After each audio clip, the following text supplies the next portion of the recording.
जी welcome back. और अनोखा लाडला और जिन्होंने गाना गाया है वो भी अनोखी हैं, बड़ी मुनफरिद है। उन जैसे वाकई कोई नहीं है पाकिस्तान में, पाकिस्तान तक के शायद एशिया में कोई ना हो, क्योंकि यही तो वजह है कि उन्हें मेलोडी क्वीन ऑफ एशिया भी कहा जाता है। मेलोडी क्वीन ऑफ पाकिस्तान भी वो रह चुकी हैं। इसके अलावा बहुत सारे ऐसे अवार्ड्स हैं जो कि माशाल्लाह उनकी यूं कह लीजिए कि किरदार का हिस्सा बने हैं, किरदार की जीनत बने हैं, जिनमें प्राइड ऑफ परफॉर्मेंस भी है जो 2013 में मिला।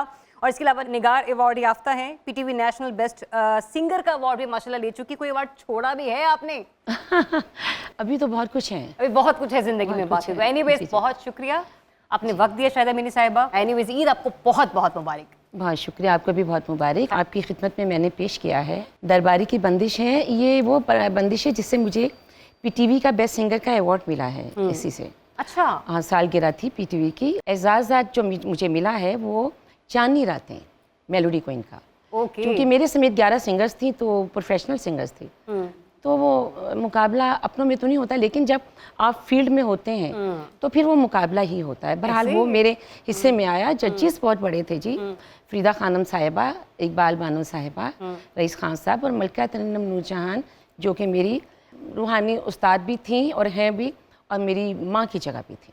उनके साथ मौजूद है मनीज़ मोइन, हमारी बहुत प्यारी दोस्त हैं और शोबिज़ इंडस्ट्री से नहीं लेकिन जो मीडिया की जर्नलिज्म इंडस्ट्री है उससे वाबस्ता है पिछले तकरीबन कोई 10 सालों से। मनीज़े, अगर कोई आगे पीछे एक साल में कर दूं तो उसके लिए सॉरी। कोई बात नहीं, कोई बात नहीं। हाँ, आपको भी ईद बहुत बहुत मुबारक। आपको भी ईद बहुत मुबारक। और वैसे बड़ा कॉमन, मैं ये सोची थी कि शायद कोई एक दो लोग ऐसे निकलेंगे जो शायद ब्लैक पहन कर आएंगे, लेकिन मनीज़े व्हाई ब्लैक? बस मैंने सोचा थोड़ा सा सादा सा पहन लूं, इस वजह से। यहाँ पर आके फील तो नहीं हुआ आपको नहीं मैं कुछ ज्यादा सादी आ गई हूँ? नहीं, आपको पता है क्योंकि ईद का दिन होता है, सारा दिन आपका आगाज जब आप करते हैं तो आप एक हैवी फॉर्मल ड्रेस में होते हैं और फिर आप उसमें मेहमान देख रहे होते हैं। और आपने जिस वक्त हमें बुलाया उस वक्त थोड़ा सा दिन गुजर चुका है, तो मैंने कहा क्यों ना थोड़ा सा रिलैक्स होकर चलो। रिलैक्स नहीं, ये तो बहुत अच्छी बात है। अगर आप रिलैक्स मूड में बैठे हैं तो मेरे ख्याल से जब आप फ्री माइंड के साथ बैठे हो ना तो किसी चीज़ को एंजॉय करने का मज़ा भी आपको आता है। मनीषा के साथ हमें ज्वाइन कर रही हैं, पाकिस्तान मुस्लिम लीग नून से ताल्लुक़ है इनका और पिछले 8 सालों से ये माशाल्लाह पॉलिटिक्स को सर्व कर रही हैं। अस्मा नाज अब्बासी साहिबा नून लीग के MP है पंजाब असम्बली में। आपको भी बहुत बहुत ईद मुबारक हो। आपको भी बहुत बहुत ईद मुबारक हो। सारे पाकिस्तान को बहुत बहुत ईद मुबारक, बल्कि दुनिया में जहाँ पे भी मुसलमान रहते हैं सबको बहुत बहुत ईद मुबारक। Thank you so much for joining us. अच्छा जी, जरा इस तरफ चलते हैं। मेरे हाथ की जो लेफ्ट साइड है यहाँ पे भी हमें बड़े प्यारे प्यारे मेहमान ज्वाइन कर रहे हैं। नादिया फारूक खर साहिबा को PTI की MP हैं, पंजाब असम्बली में सर्व कर रही हैं और उन्हें अपना करियर परस्यू करते हुए भी सिर्फ 3 साल हुए हैं, लेकिन ये अल्लाह ताला की कुदरत है और उसकी तकसीम है कि माशाल्लाह इतनी यंग एज में वो एक MP हैं, एक पॉलिटिशियन है। नादिया, बहुत बहुत शुक्रिया और ईद बहुत बहुत मुबारक हो। आप सबको बहुत बहुत ईद मुबारक हो। जो जो मुझे यहाँ पे देख रहे हैं और सुन रहे हैं सबको ईद मुबारक हो, इसमें कोई शक नहीं है। अल्हम्दुलिल्लाह इतने कम टाइम में अल्लाह ताला ने बहुत बड़ा मकाम दिया मुझे, लेकिन इसके पीछे यकीनन हमारे बुज़ुर्गों की 35 साल 40 साल की मेहनत है जिसका फल हमें मिला आज। अब मैं आती हूँ उनकी तरफ के जिनके बारे में कहा है कि शायद हमें सिर्फ ईद शो की रिकॉर्डिंग सी रहेगी मुलाकात के लिए। आयशा जुल्फ़िकार साहिबा, अस्सलाम वालेकुम। वालेकुम अस्सलाम। आयशा को भी इंडस्ट्री में सर्व करते हुए तकरीबन 10 साल से ज़ायद हो चुके हैं और दुनिया न्यूज़ की स्क्रीन से, बड़ी स्क्रीन जिनमें मैं कहूँगी उनमें दुनिया न्यूज़ की स्क्रीन थी कि जहाँ से उन्होंने स्टार्ट लिया और अब माशाल्लाह कंटिन्यू करते हुए काफ़ी सारे चैनल्स भी चेंज कर चुकी हैं, लेकिन इनकी पहचान जो रही है वो दुनिया की स्क्रीन रही है। ऐसे ही आयशा? बिल्कुल, दुनिया से काफ़ी कहना चाहिए मुझे पहचान मिली। अच्छा जी, हमें ज्वाइन कर रहे हैं इनके साथ अदील बरकी साहब और मेरे ख्याल से जो इनके चाहने वाले हैं, जो इनके सुनने वाले हैं, वो तो इंतज़ार नहीं करेंगे कि मैं इनको कोई इंट्रोडक्शन करवाऊँ, लेकिन वो लोग जो कि कुछ चेहरों से मानूस नहीं होते लेकिन कहीं ना कहीं गानों से याद आता है, अच्छा इन्होंने तो ये गाना भी गाया हुआ है। एनीवेज वो भी प्राइड ऑफ परफॉर्मेंस अपने नाम कर चुके हैं और माशाल्लाह आपको 2004 में इससे नवाजा गया था। 13 एल्बम्स अपने गानों की रिलीज़ कर चुके हैं और सब एक से बढ़कर एक हैं। अदील, बहुत बहुत ईद मुबारक। कैसे हैं आप? Thank you so much. आपको भी बहुत ईद मुबारक, आपके चैनल को ईद मुबारक और पूरी उम्मत मुसलमा को ईद मुबारक। ये हो नहीं सकता कि हम किसी बड़े अलमियों को लेके कहें कि इस दफ़ा हम ईद सेलिब्रेट नहीं करेंगे। रोज़ों के बाद हमें नए कपड़े पहन के तैयार होके ईद को मनाना ही होता है। सो आई एम वेरी हैप्पी कि इस दफ़ा भी हम सब मुसलमान ईद को रवायती जज्बे से मना रहे हैं। हमें खुशियाँ मनाते हुए बहुत सारी चीज़ों को याद रखना चाहिए। ईद का दिन हम मनाते कैसे हैं? तो दिल से स्टार्ट करते हैं, जिन्होंने इतनी अच्छी बात की। दिल, आप अपना ईद का दिन कैसे सेलिब्रेट करते हैं? आप अब का और बचपन का कंपैरिजन करके बताना है आपने। बचपन का ये था कि नई नई उमंगें थी, नए नए शौक थे, सिर्फ मेरे नहीं, आप सब लोगों की तर्जुमानी मैं कर रहा हूँ इन बातों से। अब वो नए जूते, वो नए कपड़े, फिर नए नोटों की ईदी, वो एक अपना चाम था। वक्त के साथ साथ अब ये एहसास होता है कि ईदी देने वाले हमें लोग जो हैं उनकी तादाद बहुत कम होती जा रही है, और हमसे ईद लेने वाले बड़े भी तो हो गए हैं ना। हमसे ईद लेने वाले लोगों की, बच्चों की तादाद ज़्यादा हो रही है। ये एहसास जहन में रहता है। बल्कि हमारी ये जनरेशन जो है, मैंने जहाँ तक देखा है, अब बच्चे ईदियाँ नहीं मांगते। अच्छा, मैंने तो यही देखा। डिमांड्स आपकी नज़दीक की बच्चों की डिमांड्स ये हैं। हाँ, बल्कि मेरा मुझे लगता है बिल्कुल ठीक है कॉपी मांगते हैं, कॉपी। कि ये रिवायत नहीं, कॉपी चाहिए। नहीं, अब तो टैबलेट चाहिए, अब फोन चाहिए है। अच्छा, मुझे लगा था इससे तो गिफ्ट शायद बच्चे बर्थडेज पे मांगते हैं। मैंने तो इस दफ़ा दानिस्ता बैंक से नए नोट मंगवाए कि मैं एटलीस्ट अपनी जनरेशन को बताऊं कि ये भी हमारी एक रवायत है रही है कि हमें आप सलाम करें, ईद मुबारक, और हम आपको ईदी दें। ये हमारी एक रिवायत है। और पता मुझे ये लगता है कि खुशियाँ जो हैं ना बड़े घरों में हैं, ना बड़े नाम में हैं, ना बड़े बैंक अकाउंट्स में हैं, ना जहाज़ों में हैं, ना साइकिलों में हैं, ये हमारे दिल में है। और जो आदमी खुश है बस वही खुश नसीब है। जबरदस्त, भाई होना भी ऐसा चाहिए। शाहिदा साहब, मुझे ये बताइएगा कि आप अपने बचपन या आज की ईद को किस तरीके से कंपेयर करती हैं, और दूसरा ये कि बचपन की कोई ऐसी चीज़ कि ईद की तैयारियों में सबसे ज़्यादा आपको उस चीज़ का इंतज़ार रहता हो कि ये आ जानी चाहिए।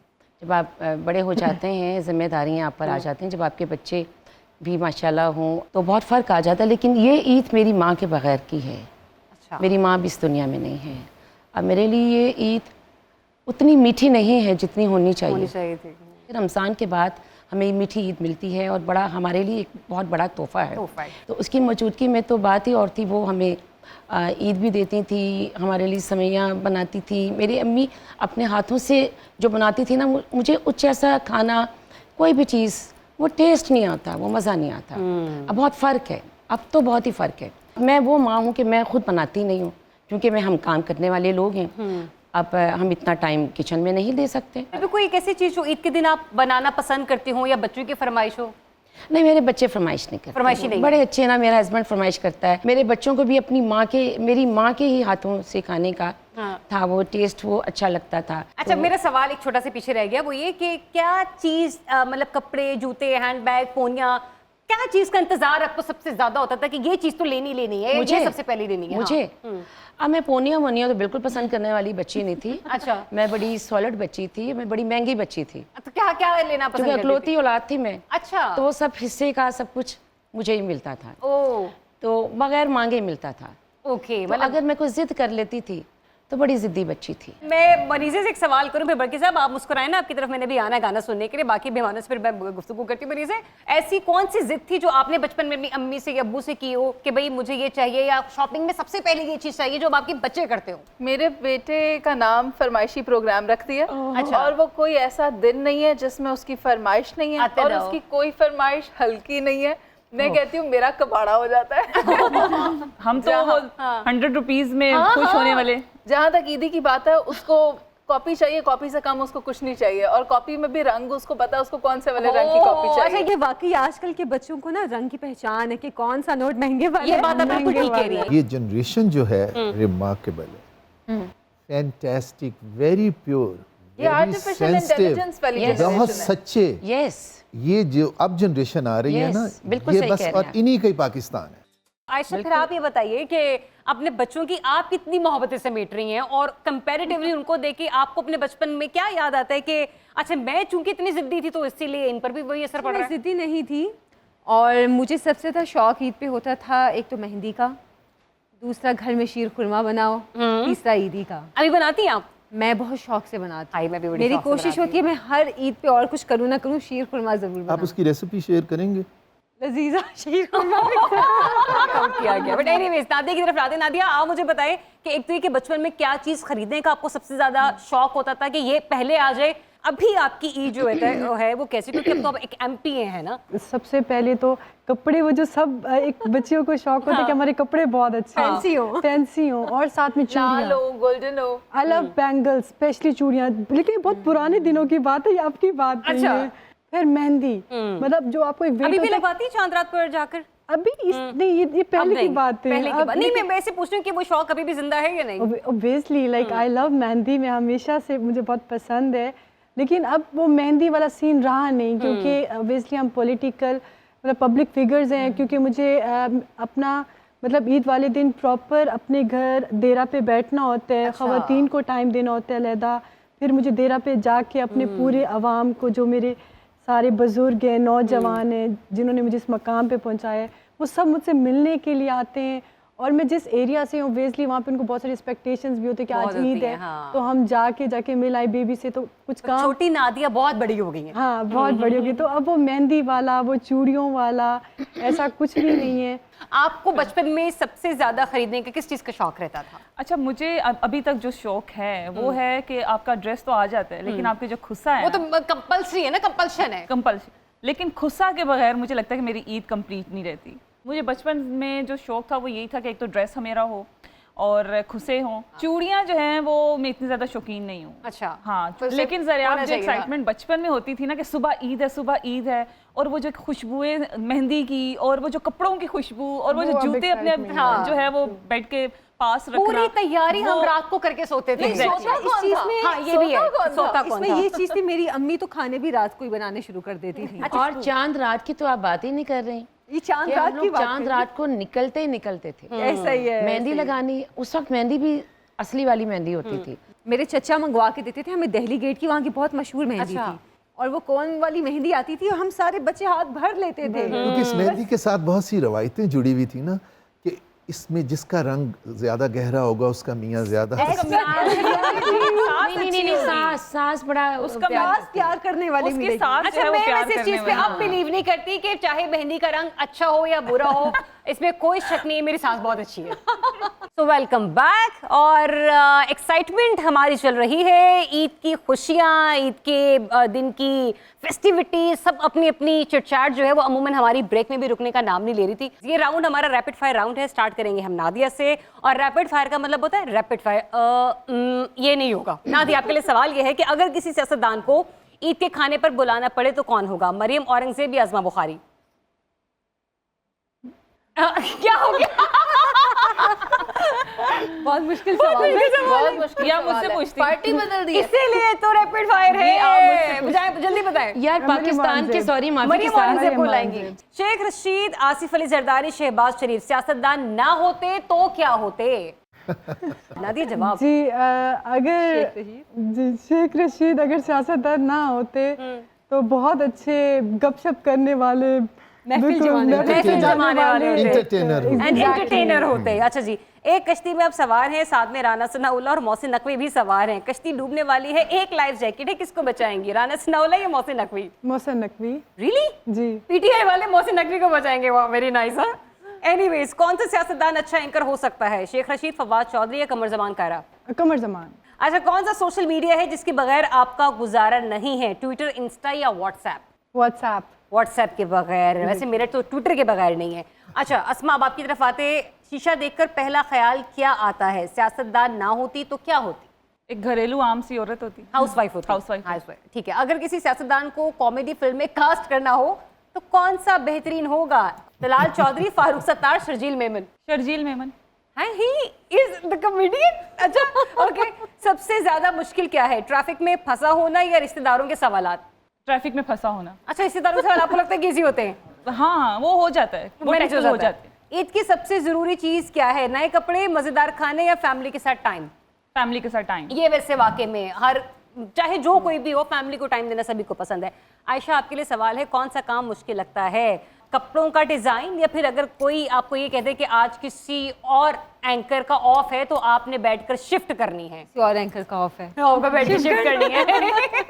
इशारा भी कर दिया। अच्छा, किसी जमात के सियासतदान प्रोग्राम में आने के लिए सबसे ज्यादा नखरे दिखाते हैं? पीपल्स पार्टी, नून लीग या पीटीआई? मेरा ख्याल है पीपल्स पार्टी वाले ज्यादा नखरे दिखाते हैं। हाँ, वैसे मेरा भी एक्सपीरियंस यही रहा है। मैंने भी कहा था पीपल्स पार्टी वालों को टाइम देते, देखे ना पीटीआई भी बैठी हुई है, पीएमएलएन भी बैठी है, नहीं है तो पीपल्स पार्टी वाले नहीं है। अगर सियासतदान ना होते तो इनमें से कौन सबसे अच्छे एंकर होते? बिलावल भुट्टो, शहबाज शरीफ या इमरान खान? मेरा ख्याल है शहबाज शरीफ। रियली? हाँ, वेरी गुड, शहबाज शरीफ। राइट। अच्छा, प्रोग्राम कंडक्ट करना ज्यादा मुश्किल लगता है या ईद के दिन मेहमानों को संभालना? ईद के दिन मेहमानों को संभालना। Honest answer. देखिए मैं झूठ नहीं बोलती, मैं जो बोलती हूँ सच साल बोलती के बहुत बाद अच्छी लोग बात आते हैं और मेहमान रहमत शी होते इज हैं। एंकर, तो अदील साहब क्या पता उनके घर रोज मेहमान आते वो हैं। बहुत ऑनेस्ट ये बात आंसर। लेकिन उन्होंने ईद का रोज पूछा है। अच्छा मुझे अब आप ये बताइए कि इनमें से किस सियासतदान को अपने घर ईद पर बुलाना आप पसंद करेंगी? ऑप्शंस हैं चौधरी शुजात हुसैन या कायम अली शाह साहब। मैं बात किससे करूंगी? फिर भी सेफेस्ट ऑप्शन कौन सी है आपके लिए? कायम अली शाह। कायम अली ये शाह साहब जबरदस्ती वाला ऑप्शन है, जबरदस्ती वाले ये ऑप्शन जबरदस्ती वाला ठीक है। मनी से कौन से मर्द एंकर का प्रोग्राम जरूर सुनती और देखती हैं? शाहजेब खानजादा, हामिद मीर या नुसरत जावेद या फिर कोई और भी? शाहजेब को भी और हामिद मीर साहब उनको देखती हैं। ठीक है। ब्रेकिंग न्यूज का ट्रेंड कैसा लगता है? Explain in 2 words। बहुत अच्छा। बहुत अच्छा। मतलब दबे जरूरत वक्त। ज़रूरत वक्त। ठीक है। लाइव शो में सबसे ज़्यादा मुश्किल क्या लगती है? मेहमानों को संभालना या वक्त पर ख़त्म करना? मेहमानों को संभालना। मेहमानों को संभालना, क्योंकि अगर वो लड़ पड़े या कुछ और कर ये लें। इतना इसमें ये वाली बात नहीं थी, इसमें ये थी अगर आपको हंसी आ जाए तो उसे कंट्रोल कैसे करना। कौन से सियासतदान ज़्यादा स्टाइलिश लगते हैं? मुनीज़े, बिलावल भुट्टो, इमरान खान या शहबाज शरीफ? ये आप मुझसे पूछे। नहीं, इसका जवाब शहबाज शरीफ है। Oh, yes. इसका जवाब शहबाज शरीफ है। वो काउबॉय टाइप वाली कैप? हाँ, मतलब सफारी सूट्स और हैट्स ये और बात बिल्कुल बूट्स। सही है। शहबाज शरीफ। अगर आप स्टाइल की बात करें तो स्टाइल फिर वहां से नजर आता शहबाज है। शरीफ के बिल्कुल पास है। बिल्कुल और फिर वो नवाज शरीफ। अच्छा उधर से का जवाब है। वो बिल्कुल इंडोर्समेंट आई है। मेरे से पूछो। वो एक ही स्टाइल ही तो सब कुछ है। अच्छा इधर मसले चेक करो। मैं जिसका रैपिड फायर है वो सोच के जवाब दे रहा है, जो आस पड़ोस वाले हैं वो उसका जवाब दे रहे हैं। पड़ोस वालों ने कान लगाए हुए हैं। कान लगाए हुए। अच्छा आप दोनों के लिए पहेलियां, ठीक है, और इन पहेलियों में आप पूछ भी सकते हैं, हेल्प भी ले सकते हैं। शायद अमीन साहब आपसे स्टार्ट करते हैं। टांगे 4 मगर बेकार, चलना फिर भी है दुश्वार। क्या? टांगे 4 मगर बेकार, चलना फिर भी है दुश्वार। आप हेल्प ले सकते हैं, लेकिन ये टीम आपकी है। यार मुझे पहेलियों की वैसे समझ नहीं आती है। जिनके पास दिमाग है थोड़ा जरा उनसे भी रुजू मुझसे करें ना। गाने का सवाल करें, मुझे एक्टिंग का सवाल करें। अदील आपके लिए आपकी टीम ये है। वो कौन सी सवारी है जो आधी अल्लाह ने बनाई है आधी इंसान ने? हेलो। इतना आसान? हाँ। इतना आसान? अब उनसे तो पूछ लें दो ना, इतना उनके लिए इतना आसान? आसान है या नहीं? इतना आसान? आप बता दीजिए ना। बता वो जो वो भी सोच रहे हैं। हार मान लिया तो बता देते हैं। हाँ यार मानी आप बताइए। घोड़ा गाड़ी, गधा गाड़ी, बैल गाड़ी। मैं भी तो ये कह रही हूँ घोड़ा। माशाल्लाह। सानू में आपने थे घोड़ा बोला ना, आगे गाड़ी की बात नहीं बोला। हमें कौन सा 10 करोड़ दे देना है, ले लो जित लो तुसी। अच्छा अब आपकी टीम से सवाल है। कौन सी चीज है जो हम खाने के लिए खरीदते हैं मगर उसे खाते नहीं? मैं तो जो कोई स्पाइसी फूड हो ना, जब मैं वो खरीद लेती हूँ ना तो मुझसे खाया नहीं तो जाता। आपकी लो question स्पाइस है ना, खाती हैं। मतलब अच्छा। सबके लिए। तो वो मैं खरीद के फिर मैं खा नहीं नहीं, सकती। इसका वैसे जवाब कुछ और है। हाँ एग्जैक्टली। क्या है? आप अच्छा मैंने बताना। Okay fine. It's a spoon, it's a चम्मच। ओके ठीक है, जो कि हम खाने के लिए खरीदते हैं हमने तो लेकिन हम उसे सोचा भी खाते नहीं कि क्या है। ठीक है, वो उन्होंने कहा मैं दिमाग इस्तेमाल ही क्यों करूं। हम डायरेक्ट खाने की चीजों पे सोचना। अच्छा अदील फॉर योर टीम, आपकी वो कौन सी चीज है जिसे दूसरे लोग आपसे ज्यादा इस्तेमाल करते हैं? दिमाग। दिमाग। मेरी कौन सी चीज़ है लोग ज्यादा इस्तेमाल करते हैं? आपसे ज्यादा दूसरे इस्तेमाल करते हैं। मेरी गाड़ी भी हो सकती है। मेरी चीज है, मुझे पता कौन करता है। Impossible हो सकती है। आपका नाम। आपका नाम। आपका नाम। ठीक है ना, क्योंकि आप अपने आप को अदील अदील अदील तो नहीं करेंगे ना? एग्जैक्टली। नाम गुम जाएगा, चेहरा ये बदल जाएगा, मेरी आवाज की पहचान है। वाह वाह। बहुत खूब, गर याद रहे। बहुत खूब। अच्छा जी, ये लास्ट पहेली है जिसने सबके लिए? जवाब सबके लिए है। पहली हो या लास्ट हो, हम उतनी कूल हैं। अच्छा जी, आप में से कोई एक भी जवाब दे सकते हैं, ठीक है ना?